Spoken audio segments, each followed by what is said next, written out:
नमस्कार, मैं हूं संजय शर्मा। आप देख रहे हैं 4 पीएम गुजरात। गुजरात लॉबी परेशान है क्योंकि राम मंदिर की चंदा चोरी का नाम थपने का नाम नहीं ले रहा। रोज एक नई कहानी सामने आती है। उधर एसआईआर को लेकर विपक्ष एक हो रहा है, बता रहा है कि ये तो इससे बड़ी डकैती वोटों की हो नहीं सकती। सूर्यकांत जी को भी चिट्ठी लिखी गई है। अभय द्विवेदी जी से मैंने विस्तार से बातचीत की है, सुनते हैं क्या कहते हैं अभय द्विवेदी जी। रोचक बातचीत है, जरूर सुनिएगा। 4 पीएम न्यूज नेटवर्क में बहुत बहुत स्वागत है अभय द्विवेदी जी आपका। एसआईआर का मुद्दा एक बार फिर गर्म है। इंडिया गठबंधन के सभी नेताओं ने अब की से चीफ जस्टिस को चिट्ठी लिखी है। कहा है कि एसआईआर के बहाने लोकतंत्र की हत्या हो रही है।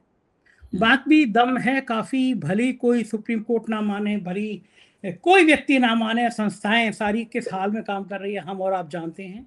लेकिन हकीकत यह है, बंगाल का उदाहरण सामने है कि एसआईआर के नाम पर कितना बड़ा खेल किया गया। ये इंडिया गठबंधन के जो नेता, जिसमें आम आदमी पार्टी भी शामिल है, ये लोग अगर अब एकजुट हो रहे हैं तो इसका क्या मतलब है, इसका क्या कुछ अर्थ है? और फिर अगर इसका अर्थ है तो ये कहां तक जाएगा? क्या जस्टिस सूर्यकांत इंडिया गठबंधन के नेताओं की चिट्ठी को लेंगे गंभीरता से, कुछ कार्रवाई करेंगे, या ये चिट्ठी भी जैसे चुनाव आयोग को पत्र लिखे जाते हैं ठंडे बस्ते में जाती है, ऐसी चली जाएगी? मेरे ख्याल से वो उस चिट्ठी के ऊपर कोई कार्रवाई नहीं करेंगे। चिट्ठी का कोई जवाब नहीं आएगा। और ऐसा नहीं है कि उस विपक्ष के नेताओं की चिट्ठी को एक पब्लिक इंटरेस्ट याचिका की तरह मान लें और उसके जरिए सुप्रीम कोर्ट में एसआईआर के खिलाफ सुनवाई कर दें। उनके पास एक पक्का तर्क है कि सुप्रीम कोर्ट अपना एसआईआर के ऊपर फैसला दे चुका है। लेकिन ये भी एक हकीकत है कि सुप्रीम कोर्ट ने जो फैसला दिया है वो दरअसल बिहार में जब एसआईआर की प्रक्रिया चल रही थी तो उससे संबंधित जो मुद्दे थे उन पे फैसला दिया है। वो फैसला भी अपर्याप्त और संतोषजनक है। उसको भी किसी न किसी तरीके से चुनौती दी जानी चाहिए। जो बंगाल की एसआईआर से संबंधित मुद्दे थे वो अभी कोर्ट में लटके हुए हैं। जहां तक मेरी जानकारी है उन मुद्दों के ऊपर अभी अदालत का फैसला नहीं है। तो अदालत को अभी भी एसआईआर संबंधित जो बंगाल पे विपक्ष की जो आपत्तियां थी, एसआईआर की जो आलोचना थी, उस आलोचना के ऊपर अभी कोर्ट को विचार करना है। और मुझे तो लगता है कि बिहार में एसआईआर को लेकर जो आलोचनाएं थी उससे भी ज्यादा गंभीर, संगीन, घोर आपत्तिजनक आलोचनाएं, घोर आपत्तिजनक बातें जो हैं वो बंगाल के बारे में हैं, जो हम सब लोगों ने उनको देखा है। क्योंकि बंगाल में एक वो एक विसंगति वाला मामला अचानक चुनाव आयोग ने पैदा कर दिया। विसंगति वाला मामला पैदा कर दिया जो कि बिल्कुल अजीबोगरीब था। उसके बाद में 27 लाख से ज्यादा वोट जो हैं वो हवा में लटक गए। ना तो उनको अवैध घोषित किया गया, ना उनको वैध घोषित किया गया। उनको वोट डालने से वंचित कर दिया गया और बिना उनके वोट डाले ही बंगाल में चुनाव भी हो गए और सरकार भी बन गई। तो और सुप्रीम कोर्ट इसी तरीके से जो बिहार का भी फैसला आया, बिहार का फैसला तब आया जबकि बिहार की सरकार बने हुए एक लंबा अरसा गुजर गया। तो ये तो अपने आप में, इसको अंग्रेजी में कहते हैं फेट एकम्प्ली, यानी पहले से लगभग तय था कि फैसला क्या आने वाला है। अगर आप मतलब बिहार के एसआईआर को सुप्रीम कोर्ट खारिज अमान्य नहीं घोषित कर सकता था, क्योंकि बिहार की एसआईआर को सुप्रीम कोर्ट अमान्य करता तो बिहार के चुनाव को से अमान्य करना पड़ता। क्योंकि बिहार के चुनाव को अमान्य नहीं किया जा सकता है व्यवहारिक रूप से अभी, इसलिए बिहार की जो एसआईआर है उसको मान्य उन्हें करना ही पड़ा।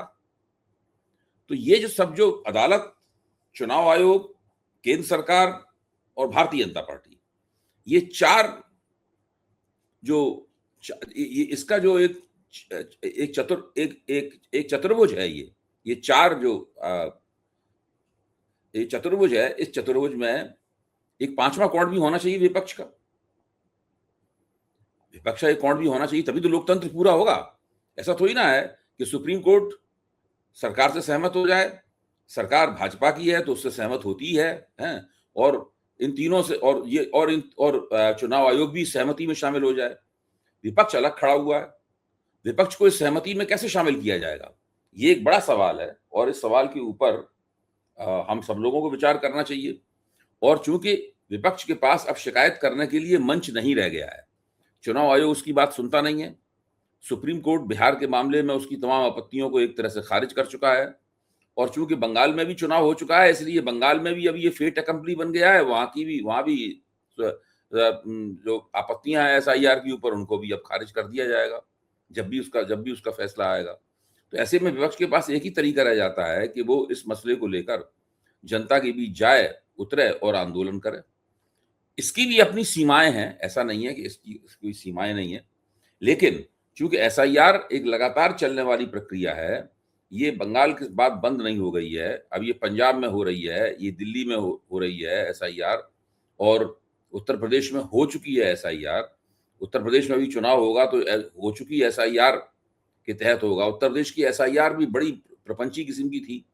वहां का जो स्थानीय उत्तर प्रदेश सरकार द्वारा बनाया गया जो आयोग था, उसके आंकड़े कुछ और कहते थे, ज्ञानेश कुमार जी के आंकड़े कुछ और कहते थे, और उन आंकड़ों के बीच में जो विषमता थी, जो ऊंच नीच था आंकड़ों के बीच में, वो तो आश्चर्यजनक था। हम लोगों ने बहुत उसके ऊपर बातचीत की, 4PM के मंच पे भी कई बार हम लोगों ने उन आंकड़ों के ऊपर बातचीत की। तो एसआईआर के सवाल को ठंडे बस्ते में नहीं डाला जाना चाहिए। बिहार के एसआईआर के ऊपर जो फैसला आया, उस फैसले से हतोत्साहित होकर अगर विपक्ष एसआईआर पर सवाल पूछना बंद कर देगा, आंदोलन करना बंद कर देगा, अपनी आपत्तियां दर्ज करना बंद कर देगा, तब तो फिर ज्ञानेश कुमार और सरकार के लिए ये रास्ता आसान हो जाएगा। वो लोग आराम से अपने चाय कॉफी पीते हुए एसआईआर करेंगे और विपक्ष चुनाव में न जीत पाए, इसकी गारंटी करते चले आएंगे।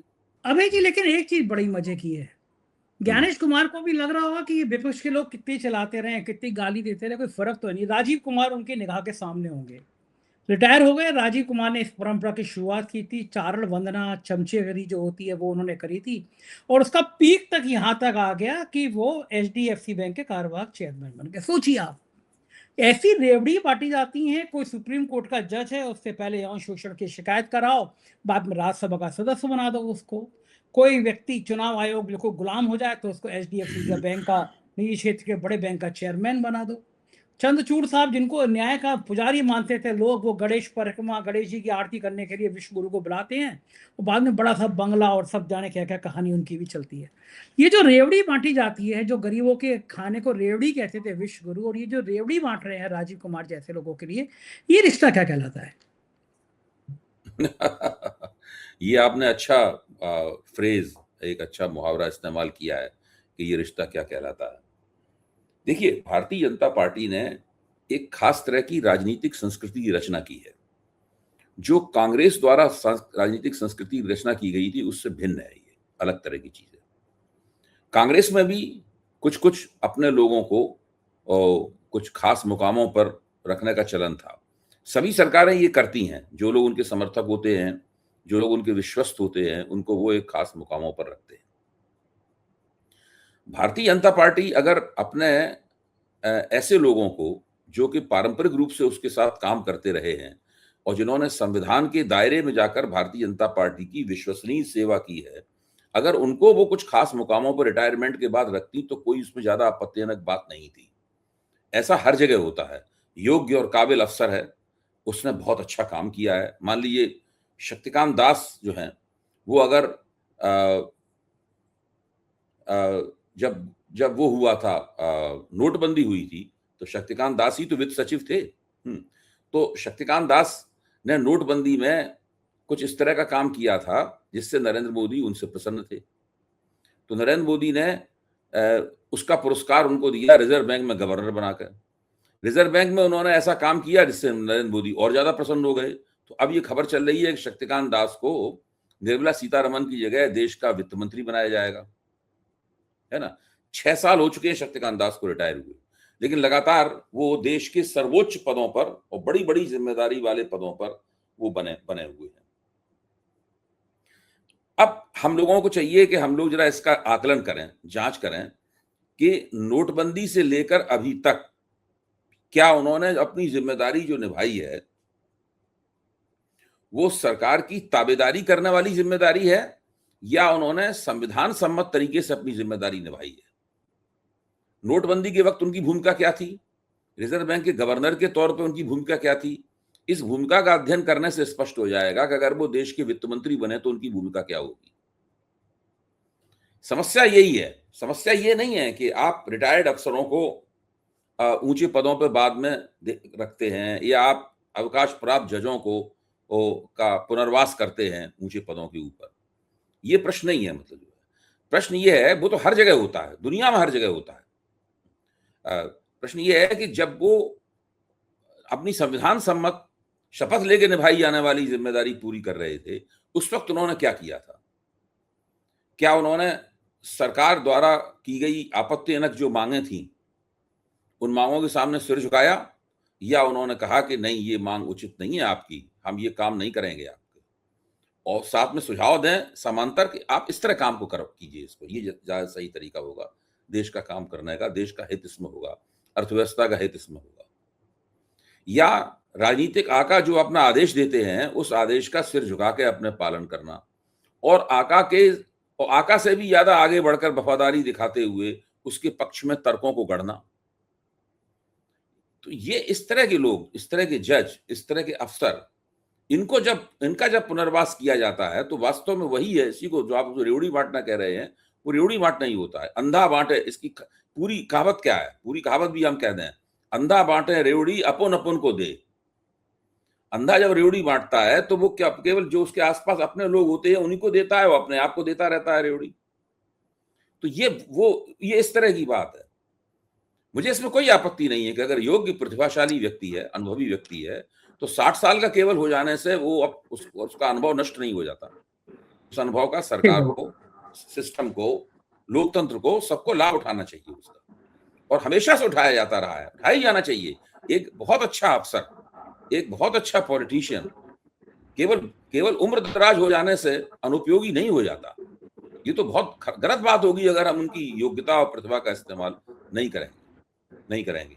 लेकिन देखना ये पड़ेगा कि जिसको आप रिटायरमेंट के बाद में बड़े बड़े मुकामों पर तैनात कर रहे हैं, उसने दरअसल जब वो वास्तव में जब उसकी सेवा वर्ष उनके बाकी थे और वो देश की बाकायदा तनख्वाह लेके सेवा कर रहा था, उस वक्त उसने क्या किया है? तो राजीव कुमार ने क्या किया, चंद्रचूड़ जी ने क्या किया, शक्तिकांत दास ने क्या किया, ये तो रिकॉर्ड में दर्ज है। इन लोगों ने क्या किया? क्योंकि रिजर्व बैंक में रघुराम राजन और उर्जित पटेल जैसे जो सिद्धहस्त अर्थशास्त्री थे, वो सरकार द्वारा दिए गए आदेशों के मुताबिक मौद्रिक नीति चलाने के लिए तैयार नहीं थे। इसलिए सरकार को एक ऐसे व्यक्ति की जरूरत थी जिसका अर्थव्यवस्था में, अर्थशास्त्र में कोई महारत हो या ना हो, लेकिन वो सरकार के आदेशों का पालन करता रहे। वो उन्होंने किया, क्योंकि लोगों को पता था, नरेंद्र मोदी को पता था कि यही आदमी है। जब मैंने कहा था नोटबंदी करो, तो ये नोटबंदी करने में जुट गया था। नोटबंदी इसका नाम आज तक भाजपा भी नहीं लेती।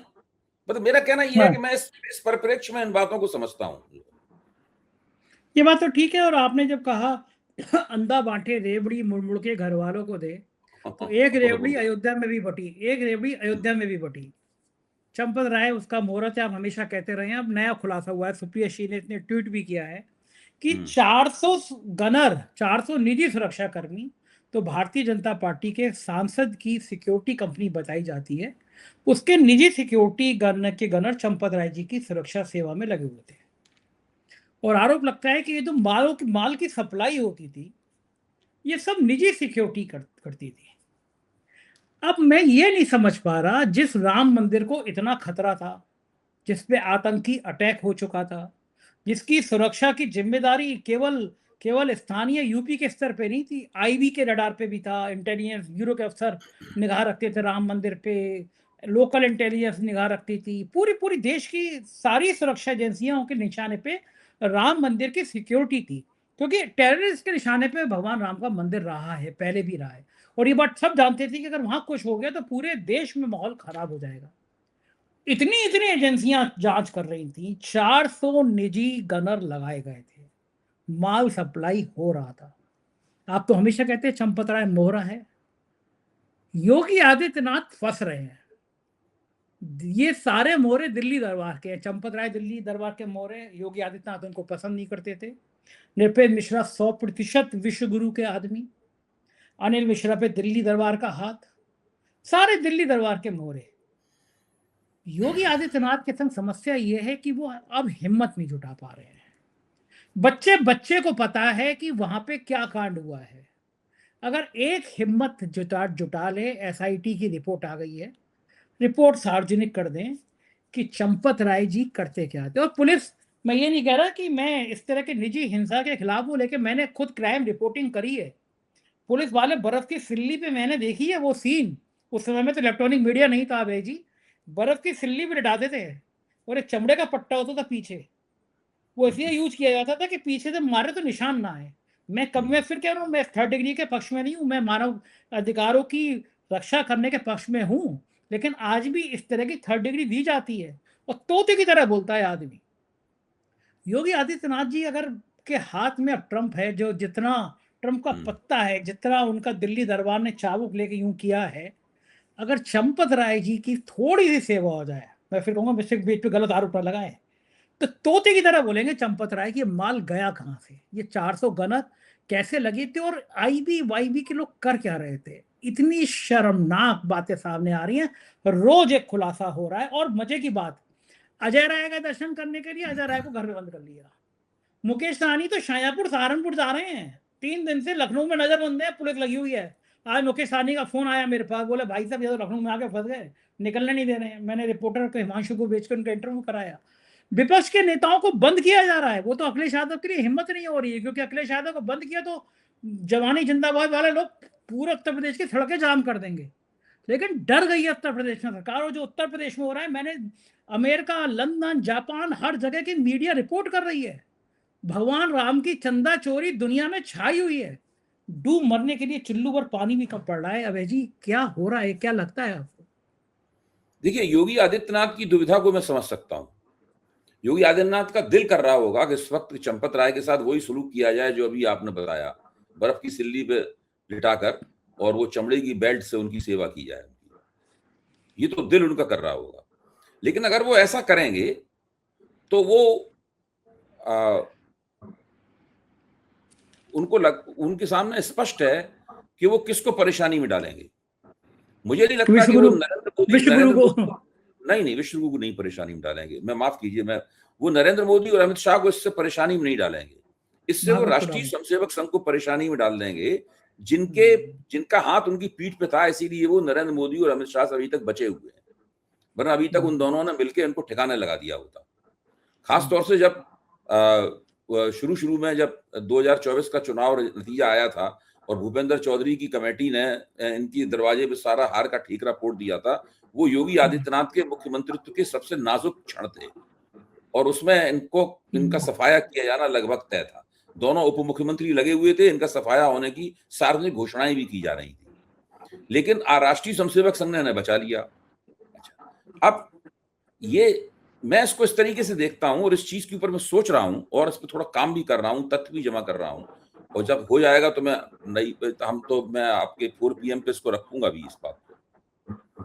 देखिए, मुझे लगता यह है कि जब राम मंदिर बन गया और नरेंद्र मोदी ने उसमें प्राण प्रतिष्ठा कर दी, पूरा श्रेय ले लिया उसका, और राष्ट्रीय स्वयंसेवक संघ को दूसरे नंबर पर धकेल दिया, यानी मोहन भागवत दूसरे नंबर पर चले गए और नरेंद्र मोदी नंबर 1 पे आ गए। इसके बाद क्या हुआ ये सोचिए। इसके बाद राष्ट्रीय स्वयंसेवक संघ ने इस चीज को बर्दाश्त कर लिया, खून का घूंट पी के बर्दाश्त कर लिया कि ये हमको दूसरे नंबर पर डाल दिया, इस व्यक्ति को हमने प्रधानमंत्री बनाया, उसने हम ही को दूसरे नंबर पर डाल दिया। मुझे लगता क्या है कि संघ का प्रयोग क्या है, मैं इसको समझने की कोशिश कर रहा हूं। संघ बहुत ही तरह तरह के एक्सपेरिमेंट्स करता रहता है, अपने साथ भी, भारत के साथ भी, हिंदुओं के साथ भी, मुसलमानों के साथ भी तरह तरह के एक्सपेरिमेंट्स करता है। अयोध्या के साथ उसने एक्सपेरिमेंट ये किया, अयोध्या को उसने अपनी अघोषित सल्तनत बना दिया। मैं शब्द ढूंढ रहा था, नेशन स्टेट शब्द कहने से बात समझ में नहीं आती, अपनी सल्तनत बना लिया उसने, ऐसी सल्तनत यानी ऐसा अपना गढ़ बना लिया। इसमें कोई और नहीं घुस सकता, इसमें उत्तर प्रदेश सरकार नहीं घुस सकती, इसमें नरेंद्र मोदी को भी हस्तक्षेप करने का अधिकार नहीं था। वो आप प्राण प्रतिष्ठा कराए आपने उसका श्रेय ले लिया, इसके बाद कुछ नहीं। इसके बाद संघ के नियुक्त किए हुए सब लोग जो हैं ना, अब उसमें मोहन भागवत अयोध्या के अघोषित राष्ट्रपति हैं, चंपत राय उसके प्रधानमंत्री थे, और गोविंद गिरी उसके वित्त मंत्री थे, और ये आपके अनिल मिश्रा उसके गृह मंत्री थे, और गोपाल राय भी उसका कोई मंत्रालय, बड़ा मंत्रालय संभाल रहे थे। ये अयोध्या की सरकार है,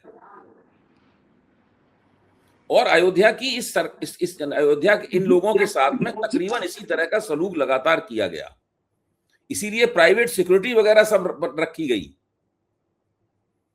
ये ऐसा ही नहीं हो गया, इसके पीछे एक विचार है पूरा कि हम प्राइवेट सिक्योरिटी रखेंगे, अपना सब काम खुद ही करेंगे, हमसे कोई जवाबदेह नहीं कर सकता, हम पे इनकम टैक्स के नियम नहीं लागू होते हैं, हम जब जमीन खरीदेंगे तो इनकम टैक्स वाले हमारी जांच नहीं करेंगे, हम पे किसी के नियम नहीं लागू होते हैं, हमारा अपना नियम है, छोटी सी एक जो है हमारी सल्तनत है। ये इस सल्तनत के हम लोग अघोषित राष्ट्रपति और प्रधानमंत्री, ये इस तरह का पूरा विचार इसमें काम कर रहा था।